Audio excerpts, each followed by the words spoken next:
Hello guys, welcome back to the channel, welcome back to the state of Pennsylvania, welcome back to the garage. So we are back from our week-long trip down to Hardway, Emerald Coast, down to Florida. Had a great time, learned a ton. Finally that truck got to the track. We had some issues with that, which we'll talk about here in a second, but just a great overall experience. The amount of knowledge I took away from the stuff we did this week, like if you watch the videos, you notice most of it is not me talking to you guys. It's because I'm trying to soak everything in. Like I said in one of them, we skipped a bunch of steps and kind of just went straight to maximum effort. And in that being said, we didn't get to learn and experience those different levels. So now we're trying to play catch up. So like I said, just great experience, and just trying to keep all that knowledge. We have a list of stuff to do to the truck. One of the things before we went down there, if you guys watched those couple videos before we left, we were really just trying to get every little thing done, because the goal was to go down there and do what we did and not have to be wrenching on the truck for stuff that didn't pertain to it getting running right or going to the track. So in that way, we were 100% successful. We had little issues here and there, like our exhaust. We're going to have to do something with that, so on and so forth. But we're going to talk more about the issues with the race truck here in a second. But I want to take a second and talk about the Ford. I do need to clean the numbers off. I just left them on there all week. But anyhow, I am so super floored with how this truck performed. We drove 16 hours yesterday home. We took a little different route, a little more western route, went across Virginia, up and down hills, all that. This thing, hills, by hills I mean like a couple little mountains. This thing performed excellent. I mean, just same way it did going down, just amazing. Never skipped a beat. Very happy with the performance. The thing never labored. We were in a left-hand lane. We were in a hammer lane the whole time because we were passing cars with a truck in tow. The Ford just did phenomenally, and I couldn't ask for more out of this truck. It is exactly everything I wanted and hoped for. So if you guys are on the fence at all, I know most of you guys are Cummins guys, but hey, it's worth a look. I am very happy with my purchase. So anyway, on to the drag truck and what we're going to be doing today. So today we're going to get the drag truck into the garage. I know that doesn't sound like a super amazing feat or anything, but in the video I talked about how I thought that we're going to have to do a band adjustment, fluid change, you know, add some fluid, whatever. I think our problem is a little more substantial than that. After I got done talking to you guys, I went to load up the truck, just back it up so I could pull it on the trailer, and we did not have reverse. So I don't know what we did. I don't know what we burn up. I don't know. But we're going to find out. So I have made the decision. I'm not going to screw around. We're going to, you know, try and get the truck in the garage. Hopefully it has reverse after everything's cooled off and all, but I'm just going to pull the trans out. It's been a while since we've pulled a trans, so we need to get back in that habit, because we might be breaking this thing a little more often now that it's going. Well, not, we are going to. That's just how it is. But I'm going to pull the trans, have our guy, Mr. John Muldoon, take a look over it, see what he sees, see if we need to adjust anything, replace anything, whatever, get his opinion on what he thinks happened and all that. So like I said, well, what happened at ECD was we did a burnout, and then the converter wanted to stay locked or what have you, and went back to the pits, checked the fluid level. I flashed the anteater back and forth, which shouldn't have affected that, but just to, you know, try and go back to what we were at, you know, because we were trying to dial our transmission in at that point. But anyway, everything seemed good. Went up, did a burnout, made a hit. And then if you watch the video, it's hard to hear, but it's like when we went to shift or the converter locked, we just had nothing. So like I said, maybe it's just low on fluid. I have no idea how it got low in fluid. I don't know. Maybe we were pushing a little out our vent. But anyhow, we're going to pull the trans and just get John to take a look at it. So first things first, let's get this thing off the trailer and into the garage. Before I get to offloading the truck, I did have a couple people ask me about these folding handle chain binders, where I got them and all that. My father actually had gotten me for Christmas or whatever, the chains and the binders when I got the trailer. So you just look online. They are a quick binder by Peerless. So they are very nice. They have the handle, and then they got like red on their threads, so you know when they're about to come out. Also, the handle folds, which is what everybody kind of wanted to know about. And then also it has in and out on this sticker, so that way you know where it is. But then if you put it in the middle, you also have free spin. So a couple guys had asked about it. There's your information. I guess just look it up online.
I think we have reverse, at least a little bit. So we're gonna try and drive up over the fenders and get it in the garage. Hopefully I'm not too close to the garage and the cab hits or something, but we're gonna find out.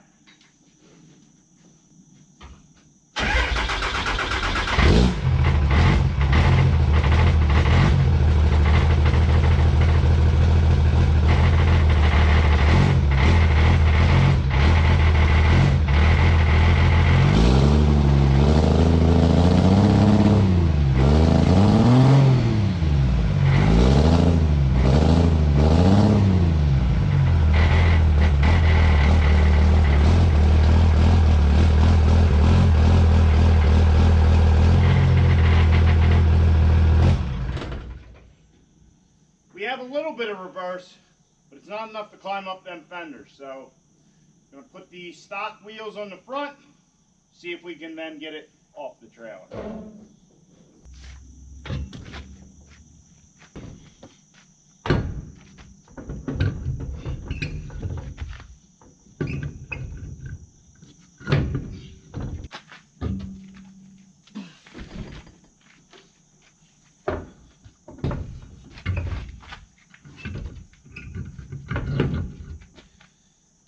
Try this again, round two.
All right, well, it sounds like it has marbles in it. That's not good. And it doesn't want to roll backwards.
All right, we are successfully in the garage. I did throw a chain on it when I was pushing, so that way if it got away from me or something happened, we didn't have a runaway truck into the garage, but got it kind of started. When I would put it in reverse, it would kind of have a little bit of wanting to go back there, but I'm starting to think maybe we destroyed the sprag in this thing. It sounds like there's marbles in the transmission, which is exactly why we have our manual shifter. So I don't know, we'll get the trans out and go from there. I will start draining the fluid, get rid of the trailer, and we'll go from there.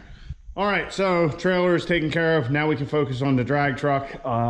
The fluid is draining, so we have to pull our front and rear drive shafts. We have our transmission cross member, our transmission cooler lines, our shifter linkage has to come off. We have to unbolt the transmission from the engine. We have to unbolt the torque converter from the flywheel. We have to then lower the transmission and the transfer case, lower that to the ground. Now, we're gonna see how long it takes us. I'm gonna just go steady Eddie at it. At one point, we had done this enough that I, by myself, could have that transmission on the ground, out from under the truck in an hour. So we're gonna see how out of practice we are.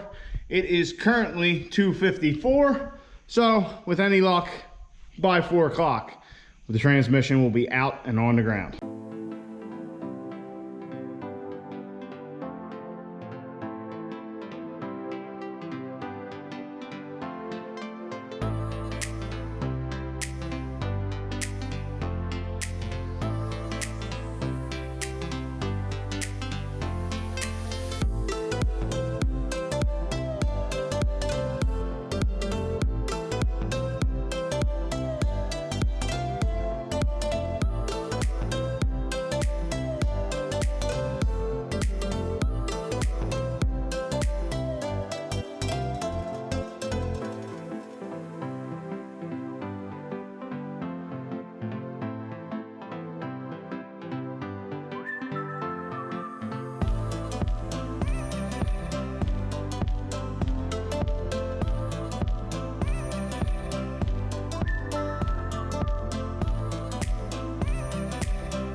And time 4:09. So what's that? What did we, 3:53 I think we started. So a couple minutes over an hour and it is out. As you can see, the 4-link is definitely a great place to jack off of. I got the truck in all kinds of a weird way, but I got the trans out and fluid all over the place. So I should probably set this down. Of course, the trans is on it. Get off. Yeah, set back down there. So got the trans out. There's trans fluid all over the place because now our transmission cooler is actually higher than the transmission. So as soon as I broke those lines, fluid everywhere. But I told you guys I was going to try and do it in an hour, so I figured screw it, we'll make the mess. So I'll have to clean that up because we got old Lake ATF over there. But the 4-link is definitely a nice place to jack up on this, which is something I didn't realize until we went to the track the other day. So when I put the coilovers on, I was jacking it up and like stuffing blocks under the rear here because I didn't even think about the fact that we now have a very low point for the suspension, or you know, basically we have a very low frame point with our 4-link up there. So it was nice. I was able to kind of spun the trans out just to get to this part here. I might notch the frame just to make it easier to get it out, you know, after a while, but everything came out how it should, except the converter bolts were loose. Now, they weren't loose as in like I could back them out by hand, but the first one I put my ratchet on and it spun. So which is not good. And then I just put my gun on the rest. If we look at our converter, yeah, we have a little bit of damage there. So I'm not 100% sure what that is. I haven't even gotten under there to look at the flex plate, but yeah, look at that. That is not good. We may have to get this shipped back down the Suncoast to get sorted out while we're getting our trans sorted out. Yeah, I don't know what that would cause that. I mean, like I said, the bolt's kind of loosened up. Maybe we need to go and get a Suncoast 12 bolt flex plate to get this all sorted out. You know, I had red Loctite on them. They were as tight as I could possibly get them, but still, there is our result after what, a bunch of dyno runs and a few hits at the track. So let's pull that converter off.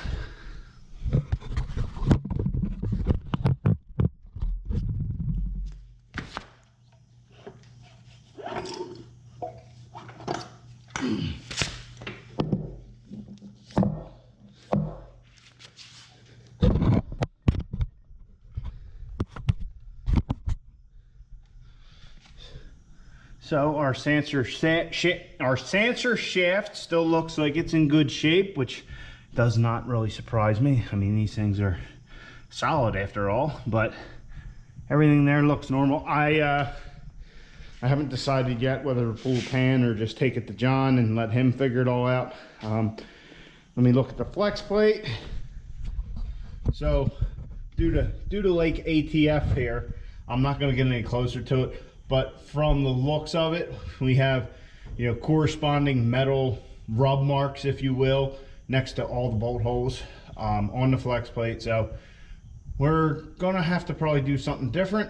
Yeah, this is unfortunate, sucks, but oh well. This is the game we signed up for. But yeah, other than that, I definitely, while it's apart, we'll check those bolts. If we don't replace the flex plate, we're just going to let our man John kind of figure out what we need to do. There is transmission fluid all up on the floor pan of the truck and all over the bars and all that. So that is probably my fault, to be honest. So one time when we were upgrading the transmission, we had John put in this little breather for the transmission. So I honestly can't remember exactly what it is. Basically, when you're spinning higher RPM, there's a breather up in the pump. So as you can see on ours, we have a little plug in there, and our breather's now back here. So when I put this all together, what I did for this breather is the same thing I did for the rear axle. And I added, where is it? I added one of these little ATV breathers, like you see, where is it? There it is. Well, one of these little ATV breathers like you see on the gas caps on an ATV. I put one of those on the transmission, figuring no fluid would escape and we'd be able to get, you know, air in and out. Well, then I got thinking about it when we were about ready to dyno the truck, and I was like, you know what? If that's a restriction, we could burn this thing up. So I just, you know, crawled under the truck and I yanked it off, and I just said, screw it, we won't put anything on there. And then when we went to the track, I had forgotten all about it. My intention was actually to run a piece of tubing from here up into the cab of the truck, coil it up a bunch of times, all that kind of stuff. So a lot of the fluid on the frame and all that is probably my fault. We're probably pushing some fluid, I guess. We'll talk to John about that as well. But you can see I actually have one of those breathers on the transfer case. My thinking is the rears and the transfer case are not going to get near the heat that the transmission is going to see, so it needs to breathe a little freer, and that's what worried me.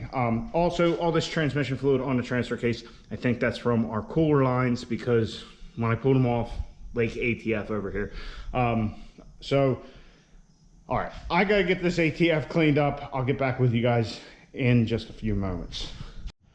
All right, so cleanup is underway. I got the transfer case off of the transmission. Our torque converter is draining because obviously we're gonna have to send this thing back.